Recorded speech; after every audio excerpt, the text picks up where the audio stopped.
Showbiz fanatics, mga sweet moments na hindi nakuha na ng camera ng Katden, abay inilabas ng isang report. Sa ating updates for today's video, nais ko po muna of course magpasalamat sa lahat ng mga legit viewers, subscribers at ang lahat ng mga legit na nagmamahal at sumusubaybay sa lahat ng ating mga updates. Maraming salamat po. At ngayong araw, abangan po natin ang ilan sa mga inilabas ni Mr. Alden Richards, isa sa mga kanyang ganap na yung Wiltec Grand Celebration kung saan makakasama niya ang ilang mga stars at mga politician. Nakita natin dito si Dominic Roque and ang ilan sa mga stars po ng GMA. So abangan natin yan. Of course, kinongratulate naman po, pinag-uusapan po ngayon online ang Gold Bronze Award na nasungkit ni na Arjo Atayde at Catherine Bernardo.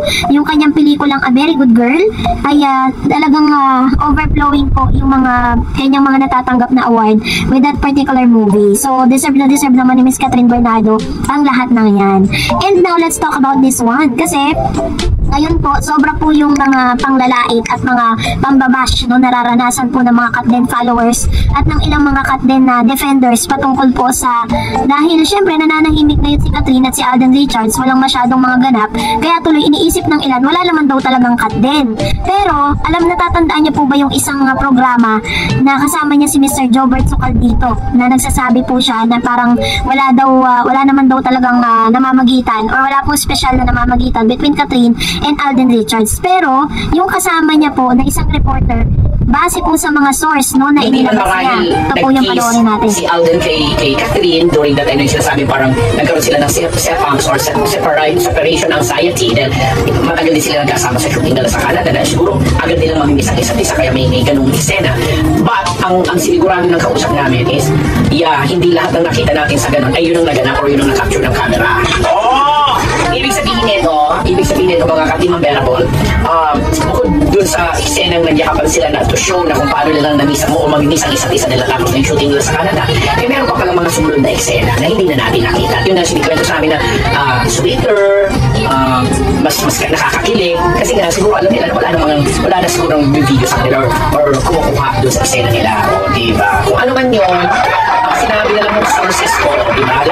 Paglampasan na isang kausap ko, base po sa kanya, base po kay Chaps na isa sa mga partner ni Jobert Socaldito na nagsasabing wala daw special relationship between Catherine and Alden Richards, siya po naniniwala siya, parang nirefute niya yung sinabi ni Jobert na aside pala dun sa mga nakita nating video na sila po ay nagyakapan sa airport, may mas malala at mas sweet na mga moments pala si Catherine at si Alden Richards na hindi po inilabas dahil kahit nakuha na ng camera. Base po sa kanyang sources, sources po yung tinatawag niya, kung si Manay Christopher Min, kilala na natin kung sino yung source niya.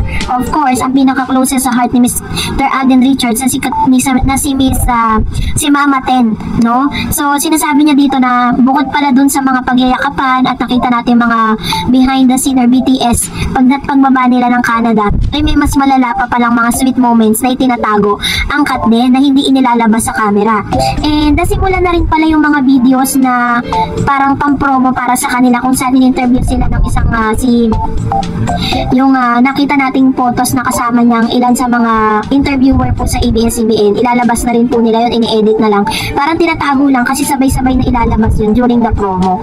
So, gusto ko lang pong linawin ng lahat na parang dahil po sa pananahimik ng Katden, talagang ewan ko, parang ang dami pong mga sumasalungat ngayon sa kanilang dalawa. Pero sa mga totoo at tunay na nag-aabang sa kanilang dalawa, dapat hindi po tayo matitinag sa paniniwala that one day ay mangyayari na po yung wish ng lahat. At ngayon naman, let's talk about your comments and reaction patungkol sa ating latest update. Unang komento mula kay Mr. Renato Sayan, thanks sa paglilinaw sa issue, Ms. Dareds. Actually, bothered ako sa quote na to dahil sa isang vlogger sa FB, ginamit niya ito as issue about Kat and Alden. Nangyari tuloy, nagsasabong yung solid Aldenatics and solid Catherine Bernardo fans dahil sa one side nasabi-sabi ng mga Aldenatics. Hindi naman daw love ni Alden si Kat kasi si Sanya ang true love ni Alden. Yan nga yung sinasabi ko po sa inyo kaya po talagang parang every now and then, diba, we make it a point na naglalabas tayo, nililinaw natin yung mga ganitong klase ng issue. Kasi nga nasisira ng gusto yung pangalan ni Miss Catherine dahil sa sobrang kasikatan niya, lahat ng mga sabihin niya, lagi pong binibigyan ng masamang meaning. Samantalang nakatagpa po doon si Mr. Mauro Lumbre na isa sa kanya mga trainer, no? So anyway, sabi ni Mr. Dong Tats, I don't think this is related to her personal life. Pag mag-gym coach ka, ipupush ka talaga ng coach mo to do things sa ayaw mo o hindi to obtain the best result. Having a trainer that pushes you always, but have that kind of love-hate relationship, because there's always a time that you want to chill instead of training or exercising. Mga fans kasi lahat na lang ina-analyze yung post sila kahit not related to them. Oh, this is really the best explanation. Siguro si Mr. Dongstat nag-gym to. No, there are times siguro na naiinis na or parang ayaw na ni Miss Catherine. She really hate what she was doing.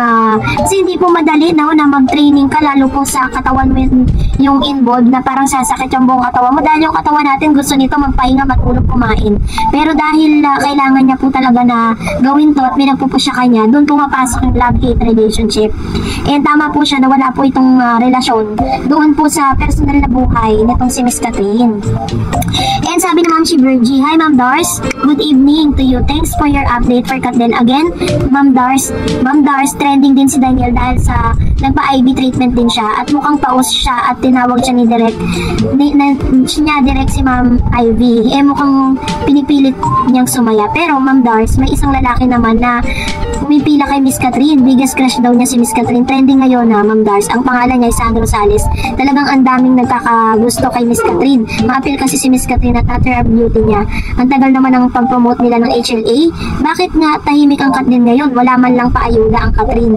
Ang Catherine forever. Kat din also. Ayun. Thank you so much Ma'am Shibergy Pamposa sa inyo pong komento. Nga ay masyado pong tahimik. Kaya tingnan nyo parang very limited lang yung nilalabas natin kasi tahimik nga. Nahirap kasi kailangan mag-invento tayo ng mga kwento dito. Sabi ni Miss Annabelle Garde, malamang po Miss na ni Alden yung mga nangyari sa kanila sa Canada about kay Miss Glenda. Salamat naman po at na-clear na yung issue na yan. Makalalong madagdagan ng mga pangbabash kay Alden. Sana matigil na. Siguro si Kat na iinis na sa hirap ng kapalit na pagiging sexy. Ang hirap naman kasi na training niya. Hindi ko kayang buhat-buhat yung ganyan. May tanong pala ako Miss Dars, pwede bang magsama sa isang teleserye sina Kat at Alden na magkaiba sila ng network? Alam ko movies lang diba? Sana pwede para lalo silang magka-developan. Thanks again sa update. More blessing to you Miss Dareds. Actually pwede po talaga silang magsama sa teleserye. That is depende po yan sa kanilang management, diba? Kasi collaboration na po yan ng ABS at GMA. At karamihan din po sa mga programa at ginagawa po nilang content ng ABS ay ipinapalabas sa GMA. May mga pagkakataon na si Mr. Joshua Garcia po na talent ng GMA na nagkaroon po sila ng teleserye ni Miss Gabby Garcia. Hindi nga lang masyadong napag-usapan. And I don't know why. Kasi nga parang mas gusto pa rin talaga ng tao si Joshua at si Julia. Sabi naman ni Miss Berabay, there's no meaning to that caption. Yung love-hate relationship is about her workout routine. It means she loved to work out at the same time she hates it. Ikaw ba namang magbuhat ng barbell? Please, people, be rational. Do not be paranoid na everything they post is related to their love life. Chill lang mga kat din. Paparating na ang promotion nila sa movie. Ayudas are coming. True naman. Kaya nga, diba, parang, that's why I'm here. Para po itama. Kasi katulad yan, ginagamit mo siya ng mga Aldenatics. Yung post ni Catherine Bernardo, laban sa kanya at sa Kat din, diba? Parang tuloy na babahiran. At ang ending, parang si Miss Catherine patuloy ngayon ng masama sa mga post na yan. Samantalang alam naman natin, diba?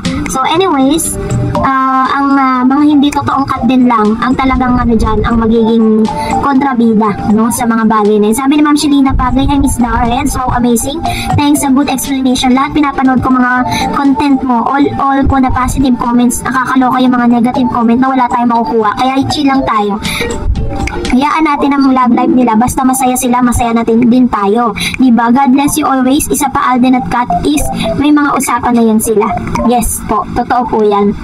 Naniniwala po ako na hindi po na puputol yung kanilang communication. Dahil syempre, Diyos ko, napakadali naman makipag-communicate. At naniniwala din ako na hindi rin po tinigil ni Alden Richards ang pagpunta sa bahay ni Miss Catherine katulad ng ginagawa niya noon, diba? So, antay-antay lang tayo, huwag tayo mainip. Ladating din tayo dyan. And that's it for today. For more videos and updates, please don't forget to like and subscribe. And please don't forget to follow my Facebook page, Dareds TV. God bless everyone!